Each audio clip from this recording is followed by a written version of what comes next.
नमस्कार। BA first semester अर्थशास्त्र। हमारा टॉपिक आज का है बाजार, मार्केट। और बाजार शब्द से हम सभी परिचित हैं। बाजार शब्द नया नहीं है, केवल अंतर क्या है कि बाजार की अर्थशास्त्र में क्या परिभाषा दी गई है। परिभाषित रूप में बाजार किसे कहते हैं उसको हम लोग अर्थशास्त्र में समझेंगे। बाजार जहाँ पर वस्तुओं का क्रय विक्रय होता है, ये सामान्य सी बात है, किंतु अर्थशास्त्र में बाजार शब्द को बड़ा विस्तृत और व्यापक अर्थों में परिभाषित किया गया है। तो अर्थशास्त्र में जो बाजार के आवश्यक तत्व हैं उसका हम विश्लेषण करेंगे। तो सबसे पहले परिभाषा, बाजार का क्या अर्थ है? तो बाजार से तात्पर्य उस स्थान से है। हम लोग जानते हैं कि बाजार किसी एक निश्चित स्थान पर ही लगती है, जहां वो स्थान है और वहां पर होता क्या है, तो वहां पर वस्तुओं के क्रेता और विक्रेता होते हैं और क्या करते हैं, परस्पर आपस में सौदा करते हैं। सौदा करने के लिए ही वो बाजार में एकत्र हुए हैं। तो वह स्थान जहां पर क्रेता और विक्रेता वस्तुओं का सौदा करने के लिए एकत्र हुए हैं, क्या कहलाएगा? बाजार। तो पहली परिभाषा हमारी क्या है? बाजार से तात्पर्य उस स्थान से है जहां वस्तुओं के क्रेता और विक्रेता दोनों परस्पर सौदा करने के लिए एकत्र होते हैं। इस परिभाषा बाजार को थोड़ा सा विस्तृत अर्थों में परिभाषित किया गया है।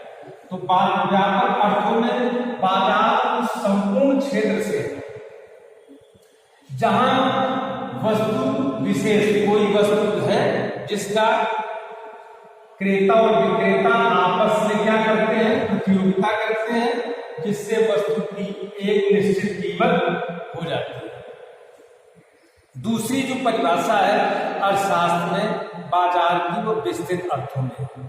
बाजार से तात्पर्य संपूर्ण क्षेत्र से।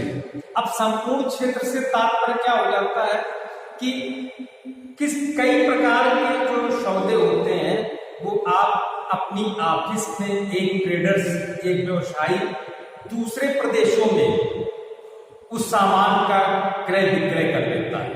तो इस कारण से संपूर्ण क्षेत्र, अब उसका मान लो कि उसने कानपुर में एक व्यवसायी बैठा हुआ है जो मध्य प्रदेश के इंदौर से सोयाबीन का क्रय करता है। तो उसने फोन से अपने कानपुर से बैठ करके इंदौर से सोयाबीन का सौदा कर लिया। तो संपूर्ण क्षेत्र कानपुर से इंदौर तक का। तो अर्थशास्त्र में बाजार को बड़ा विस्तृत अर्थों में परिभाषित किया गया है। केवल एक छोटा सा क्षेत्र ही नहीं, जहां कोई वस्तु है उसका क्रय और विक्रय आपस में प्रतियोगिता करते हैं और वस्तु की एक निश्चित कीमत निर्धारित हो जाती है। तो व्यापक अर्थों में बाजार उस संपूर्ण क्षेत्र से होता है जहां किसी वस्तु विशेष के लिए क्रेता और विक्रेता आपस में प्रतियोगिता करते हैं और यह प्रतियोगिता वस्तु की एक निश्चित कीमत उसी में निर्धारित हो जाती है। तो एक परिभाषा ये होगी। तीसरी परिभाषा, बाजार का अर्थ उस साधारण से लगाते हैं जिसके भीतर किसी वस्तु विशेष की कीमतों का निर्धारण करने वाली शक्तियां कार्यशील होती है।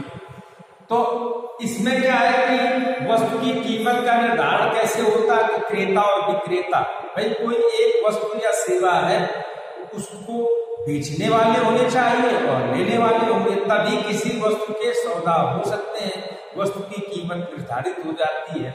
अगला है कि बाजार की आवश्यक तत्व। एक बाजार के लिए कौन कौन से आवश्यक तत्व अनिवार्य है, तभी हम कहेंगे कि ये बाजार है। तो पहला है, एक क्षेत्र होना चाहिए, संपूर्ण क्षेत्र जहां पर वस्तु का क्रय विक्रय होगा तो वो क्षेत्र होना चाहिए। दूसरा क्या है, बाजार में क्रेता और विक्रेता भी होने चाहिए, वस्तु बेचने वाला और खरीदने वाला। तीसरा क्या है कि कोई वस्तु होनी चाहिए या कोई सेवा होनी चाहिए। हम जानते हैं कि सेवाएं भी विक्रय की जाती है। हम बीमार हो गए, डॉक्टर के पास गए, डॉक्टर ने अपनी सेवा बेच दी, उसकी जो निश्चित मात्रा जो वस्तु बेची जा रही है उसकी एक कोई निश्चित मात्रा भी होनी चाहिए। पांचवा क्या है कि प्रतियोगिता होती है। प्रतियोगिता क्रय क्रेता और विक्रेता आपस में प्रतियोगिता करते हैं, वस्तु की कीमत उससे निर्धारित हो जाती है और एक निश्चित कीमत निर्धारित हो जाती है। तो इस प्रकार